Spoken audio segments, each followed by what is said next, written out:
নবীজি সাহাবীদেরকে ঘোষণা করলেন, এ সাহাবীরা, উহুদের ময়দানে কারা কারা শহীদ হয়েছে লাশগুলি তালাশ করো, একসাথে জমা করো। আমার মুসলমান ভাইরা, উহুদের ময়দানে এক প্রান্ত থেকে আরেক প্রান্ত দৌড়ায়, সকল সাহাবীকে পেয়ে গেল আরো যারা শহীদ হয়েছে, কিন্তু নবীর সাহাবী আমির হামজা রাদিয়াল্লাহু তাআলা আনহুকে পাওয়া যায় নাই। নবীজি ডেকে ডেকে বলে, সাহাবীরা রে, আমার আমির হামজা কোথায়, আমার চাচা কোথায়? নবীজি খুঁজেন, তালাশ করেন, সাহাবী নাই, আমির হামজার লাশ খুঁজে পাওয়া যায় না। হঠাৎ করে দেখে দূরে আমির হামজার লাশ দেখা যায়। একজন সাহাবী খবর দিল, বিশ্বনবী রাহমাতুল লিল আলামিন সাহাবীর কাছে দৌড়ে চলে গেল। আমির হামজার কাছে যখন চলে যায়, যা দেখে আমির হামজার কলিজাটা অনেক দূরে, তার নাড়িভুড়ি বের হয়ে গেছে। নাড়িভুড়ি বের হয়ে গেছে, কেমন দেখা যায়, নবীজির চোখের পানি আর ধরে রাখতে পারে না। এই আমির হামজার লাশটা দেখিয়া, নবীর চাচার লাশ দেখিয়া এমন ভাবে রক্তাক্ত করে ফেলেছে, বিশ্বনবী রাহমাতুল লিল আলামিন চোখের পানি ছেড়ে দিয়ে কান্দে। ঘটনার মধ্যে লিখেছেন তারেক জামিল দামাত বরকাতুহু যে আল্লাহ রাসূল সাল্লাল্লাহু আলাইহি সাল্লাম অন্য কোন সাহাবীর বেলা এত হেঁচকি মেরে কান্না করে নাই। নবীজি আর কোন সময় এত জোরে কান্না করে নাই, হেঁচকি মেরে নবীজি কান্না করেছেন। নবীর কান্না দেখে সাহাবীরা পর্যন্ত কান্না শুরু করেছে। সাহাবীরা চোখের পানি ধরে রাখতে পারে নাই, নবীও কান্দে, সাহাবীরাও কান্দে। উহুদের ময়দানে আমার মুসলমান ভাইরা, বিশ্বনবী রাহমাতুল লিল আলামিন সকল সাহাবীদেরকে বললেন, রে সাহাবীরা, সকলের লাশকে একত্রিত করো। আমার মুসলমান ভাইরা যখন একত্রিত করলেন, বিশ্বনবী রাহমাতুল লিল আলামিন ওই সাহাবীর দিকে, আমির হামজার দিকে যখন তাকায়, তার চোখের পানি এমনিতেই চলে আসে। যখন কান্না করতেছেন, আল্লাহ পাক রব্বুল আলামিন জিবরাইলকে ডেকে ডেকে বলেন, এ জিবরাইল, কোথায় আছো? যাও যাও, তাড়াতাড়ি যাও, আখিরি জমানার পয়গম্বর রাহমাতুল লিল আলামিনকে সুসংবাদটা দিয়ে যাও যে হামজাতু আসাদুল্লাহি ওয়া আসাদু রাসূলিহি, যে আসাদুল্লাহ, আসাদ হলো, আমিরে হামজা হলো আল্লাহর বাগ এবং রাসূলের বাগ। এই সুসংবাদটা দিয়ে দাও। যখন সুসংবাদটা দিয়ে দিল, নবীজি কিছুটা শান্ত হলেন। আমার মুসলমান ভাইরা, জানাজান নামাজ পড়ানো হলো। জানাজান নামাজ পড়াইয়া নবীজি নিজে আমিরে হামজা লাশটা নিয়ে কবরের দিকে নিয়ে চলে গেল। সুবহানাল্লাহ, আরো জোরে বলুন সুবহানাল্লাহ। আমার মুসলমান ভাইরা, শুধু তা না, বিশ্বনবী রাহমাতুল লিল আলামিন আমির হামজার লাশকে কবর দেওয়ার পরে আল্লাহ রাসূল সাল্লাল্লাহু আলাইহি সাল্লাম যে আমির হামজাকে ওয়াহশী যে হত্যা করেছিল, মনে আসেনি? ওয়াহশী কার গোলাম? এক কাফেরের গোলাম। কার গোলাম? এই ওয়াহশী নবীজি চিন্তা করলো, ওয়াতাওয়াসাউ বিল হাক্কি, সূরা আসরের 2 নাম্বার 3 নাম্বার গুণ, নবীজি তাওহীদের কালিমা, তাওহীদ আর রিসালাতের দাওয়াত এই ওয়াহশীর কানে পৌঁছায় দিবে। যদিও নবীজির চাচাকে হত্যা করেছে, নবীজি মনে দুঃখ নিয়ে একটা দূত পাঠাইলেন। একজন দূত পাঠানো হলো ওয়াহশীর কাছে। এক ফরমান জারি করা হলো, রে সাহাবীরা, ওয়াহশীকে যে জায়গায় পাওয়া যাবে, ফরমান জারি করা হলো, তার গর্দানটা উড়ায় দিবে। এই ভয়ে ওয়াহশী এই জায়গাটা ছেড়ে, উহুদের প্রান্ত ছেড়ে সে তায়েফের ময়দানে চলে যায়। ওয়াহশী তায়েফের ময়দানে চলে গেল। আর রাসূল সাল্লাল্লাহু আলাইহি সাল্লাম খবর পাওয়ার পরে তায়েফের ময়দানে ওয়াহশীর কাছে একটা দূত পাঠাইলো। দূতকে বলে দিল, রে সাহাবী, ওয়াহশীর কাছে যা বলবা, ওয়াহশী তাওহীদ আর রিসালাতের বাণী তোমার কাছে নবীজি পাঠিয়ে দিয়েছে, তুমি পড়ো লা ইলাহা ইল্লাল্লাহু মুহাম্মাদুর রাসূলুল্লাহ।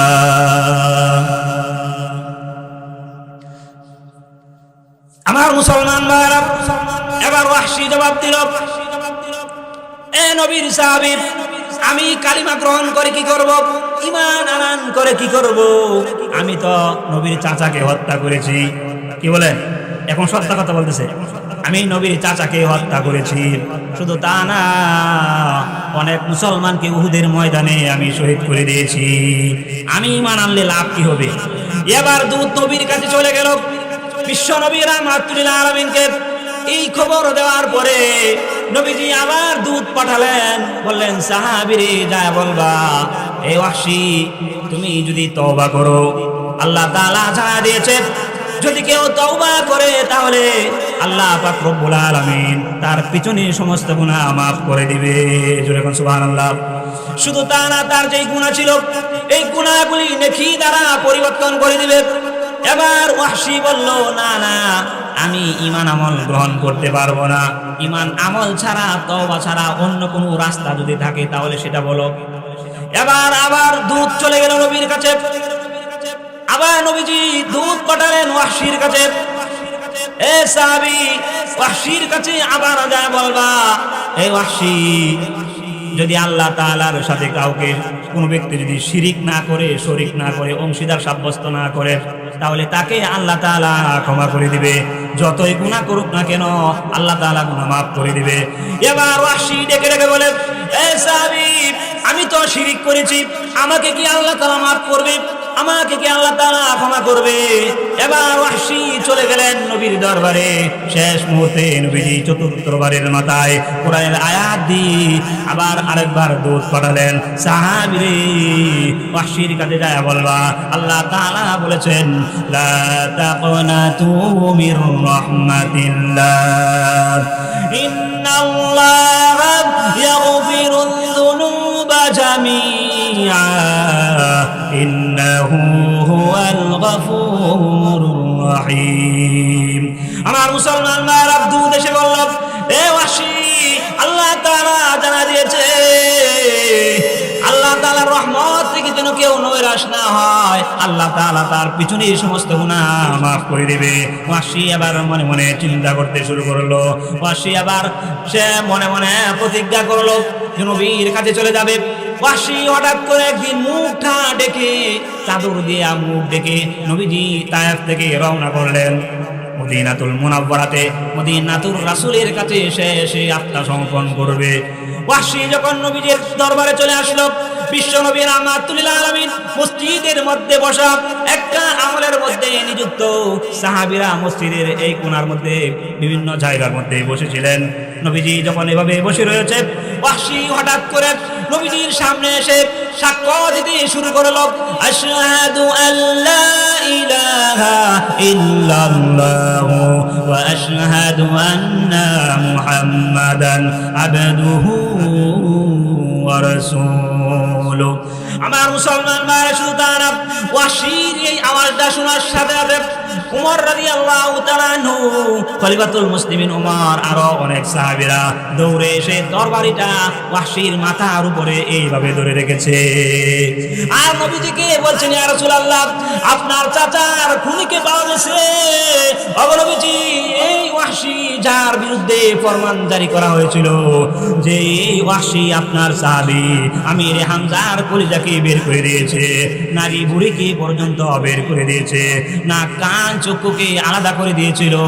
যে সাহাবীর জন্য আপনি কান্না করেছিলেন, এই সাহাবীর খুনি ওয়াহশীকে পাওয়া গেছে। ও নবীজি, আপনি আমাদেরকে একটু অনুমতি দেন, এই মুহূর্তে তার গর্দানটা উড়ায় দেব। আমার নবী বললেন, সাহাবীরা রে, না না, তাকে মারা যাবে না। কারণ কি, সে এখন কালিমা গ্রহণ করেছে, সে এখন জান্নাতের রাস্তার মধ্যে উঠে পড়েছে। জোরে বলুন সুবহানাল্লাহ, আরো জোরে বলুন সুবহানাল্লাহ।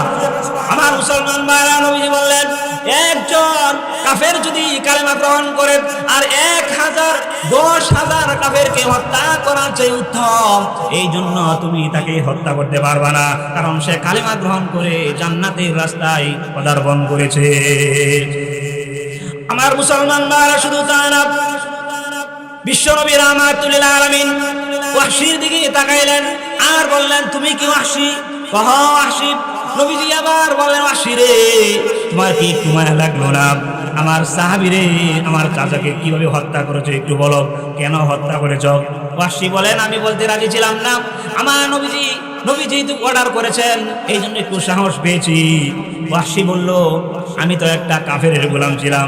কাফের বলছে, যদি নবীর চাচা আমির হামজাকে যদি হত্যা করতে পারো, তাকে যদি শহীদ করে দিতে পারো, তাহলে তোমাকে আজাদ করে দিব, তোমাকে পুরস্কার দিব। তখন সেই ওয়াহশী বলল, আমি পুরস্কারের লোভে তাকে হত্যা করেছি। মুসলমান ভাইরা, আমি বলতে চাই, আজকে এই পুরস্কারের লাভে, এই পুরস্কারের জন্য মানুষকে হত্যা করছে না? কি বলেন, করে নাই? করছে। এটা কি ঠিক করছে? মানুষকে হত্যা করা কুফরি। একজন মুসলমানকে যে অন্যের লোভে পড়ে হত্যা করছে, সেই জবাব কিয়ামতের কঠিন ময়দানে দিতে হবে, যেরকম ঠিক কিনা? আমার মুসলমান ভাইরা, এবার নবী বললেন, ওয়াহশী তুমি এক কাজ করো, আল্লাহ এবং আল্লাহর রাসূলকে কষ্ট দিয়েছো, এবার আল্লাহ রাসূলকে তুমি খুশি করো। তুমি কালেমা গ্রহণ করেছো, ঠিক আছে, তোমাকে দেখলে আমি আমার চাচার কথা মনে হয়ে যায়। আমার মুসলমান ভাইরা, নবীজি এই কথা বলিয়া নবীর চোখ থেকে ঝরঝর করে পানি ছেড়ে নবীজি কান্না করে আর বলে, এ ওয়াহশী, আজ থেকে তুমি আমার সামনে বসবা না, ওই পিছনে বসবা। কারণ সামনে যদি বসো, তোমার দিকে তাকাইলে আমির হামজার শহীদের কথা আমার মনে পড়ে যায়, আর আমি আমার চোখের পানি ধরে রাখতে পারি না।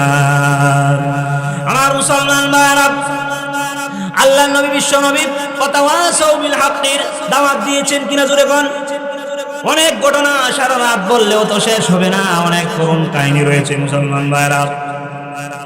আল্লাহ রাসূল সাল্লাল্লাহু আলাইহি সাল্লাম যে দাওয়াত দিয়েছেন, রাসূল সাল্লাল্লাহু আলাইহি সাল্লাম প্রতিটি মুহূর্তে এই উম্মতের জন্য কান্না করেছে, জোরে কোন ঠিক কিনা? উম্মত যেন, একটা উম্মত যেন জাহান্নামে না যায়, প্রত্যেকটি উম্মত যেন জান্নাতে যায়, সেই চিন্তা ফিকির নবীর করেছে। আজকে আমরা আছি দুনিয়ার রূপে, জোরে কোন ঠিক কিনা? हकीकत से तू दुनिया बेखबर है, हकीकत से तू दुनिया बेखबर है, दुनिया की नुमाइश पर नजर है, दुनिया की नुमाइश पर नजर है, और तमन्ना दिल से रुखसत हो गई, अब तो आजा, अब तो खुलवत हो गई। और नबीर उम्मतेर दल দুনিয়ার জন্য পাগল, দুনিয়ার পণ্য কেনার জন্য বাজারে যাও, কিন্তু আখিরাতের পণ্য কেনার জন্য কেউ যায় না।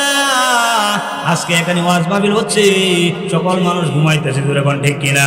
ওই নবীর উম্মতের দল দুনিয়ার বাজারের জন্য যদি দূরে যেতে হয় দূরে যায়, টাকা যদি লাগে টাকা নিয়ে যায়, নদী যদি পার হতে হয় নদী পার হয়ে দুনিয়ার পণ্য কিনতে যায়, দূরে কোন ঠিক কিনা? কিন্তু আখিরাতের পণ্য তোমার বাড়ির আশেপাশে ঘুরছে, দৌড়ায়, কিন্তু সেই আখিরাতের পণ্য কেনার জন্য মানুষ ঘুমায়, দূরে কোন ঠিক কিনা? ঠিক না? আমার মুসলমান ভাইরা, বাদশাহ আলমগীর রহমতুল্লাহ আলাইহি একদিন এক আলেমের উজুর পানি ঢেলে দিচ্ছেন, এক আলেমের পায়ে উজুর পানি ঢেলে দেয়। কে পানি? ঘুমাইতেছে। তখন বাদশাহ আলমগীরের মা দেখলো, দেখে বলতেছে, হাই রে হাই, তুই এত বড় একটা বাদশাহ, হ্যাঁ বাদশাহ আলমগীর ভারতে, একজন আলেমের পায়ের মধ্যে উজুর পানি ঢেলে দাও, এটা তো একটা লজ্জাজনক ব্যাপার। উনি এটা মেনে নিতে পারছেন না। আমার মুসলমান ভাইরা, বাদশাহ আলমগীর রহমতুল্লাহ আলাইহি চিন্তা করলো, মাকে এখন কিভাবে আমি উত্তরটা দিব, কিভাবে বুঝাবো। কিছুদিন পরে তার বাড়ির আশেপাশে যে ছাগল ছিল, ছাগল পালে না মানুষ, ছাগল, একটা ছাগলের ঘর থেকে যে বাচ্চা হয়েছিল, বাচ্চাটা কিছুদিন পরে বড় হলো। এই বাচ্চাটাই কিছুদিন পরে তার মায়ের উপরে উঠে যায়। সাধারণত ছাগলের একটা অভ্যাস আছে, আছে না? কি বলেন, কথা কন নাকি? আছে না? আছে। হে আর বুঝে না মা কি বাপ কি, আর চিনে না। যখন উঠা পড়ছে মার উপরে, তখন বাদশাহ আলমগীর তাড়াতাড়ি মাকে ডেকে আনছে, আম্মা আম্মা আপনি কোথায়? কেন? একটু এদিকে আসেন। আসার পরে দেখাইলো যে এইদিকে তাকান, এই যে একটু এদিকে তাকান। কি হয়েছে? ওই ছাগলের দিকে তাকান। ওই যে ছাগল, যে এই ছোট বাচ্চাটা তো ওই ছাগলের ঘর থেকে হয়েছে। এখন যে দেখছেন অবস্থা, কয়টা কি ঠিক করছে? ও না, এটা তো মোটেও ঠিক না। আমার মুসলমান ভাইরা, এবার বাদশাহ আলমগীর মাকে বুঝালেন, মা আপনি যে ওই দিন বলেছিলেন আমি যে আলেমের পায়ের মধ্যে হাতের মধ্যে উজুর পানি দিয়েছিলাম, এই সমস্ত আলেম যদি দুনিয়াতে না থাকে তাহলে মানুষ থাকবে না, পশুতে রূপান্তরিত হয়ে যাবে। যেরকম ঠিক কিনা? আমার মুসলমান ভাইরা, এন কয়টা আঙ্গুল? আরো যেরকম কয়টা? এই 5টা আঙ্গুল দিয়ে আপনি সব কাজ করতে পারেন, ঠিক না? এই 5টা আঙ্গুল হলো একটা পরিবার। কি? একটা পরিবার। এখন যদি এই 5টা আঙ্গুল থেকে এই আঙ্গুলটা না থাকে, লক্ষ্য করেন, এই আঙ্গুলটা নাই, মনে করেন নাই, কাটতে পড়ে গেছে, আপনি ভাত খাইতে পারবেন? ভাত কেমনে ধরবেন? লবণ লইতে পারবেন? লবণ লই এমনি লইতে হয়, আর না হয় এভাবে লবণ লইতে হবে, ঠিক না? কোদাল বা আরো যদি ক্ষেত বাঁচার জন্য আপনি যান, পরিষ্কার করার জন্য যান, তাহলে বাঁচতে পারবেন? কথা মনে বুঝেন নাই? এই আঙ্গুলের মধ্যে, হাতের মধ্যে এই আঙ্গুলটা যদি না থাকে, এই সমাজ অচল। এই যে সমাজ, এই লোকগুলি অচল না? ঠিক তেমনি হবে উলামায়ে কেরাম হলো একটা সমাজের নেতা, এই আঙ্গুলের মতো। যদিও এটা দেখতে দেখা যায় খারাপ, কিন্তু এটা যদি না থাকে তেমনি হবে এটা অচল, এই সমাজ অচল। উলামায়ে কেরাম যদি কোনো এলাকায় না থাকে, এলাকাটাই অচল।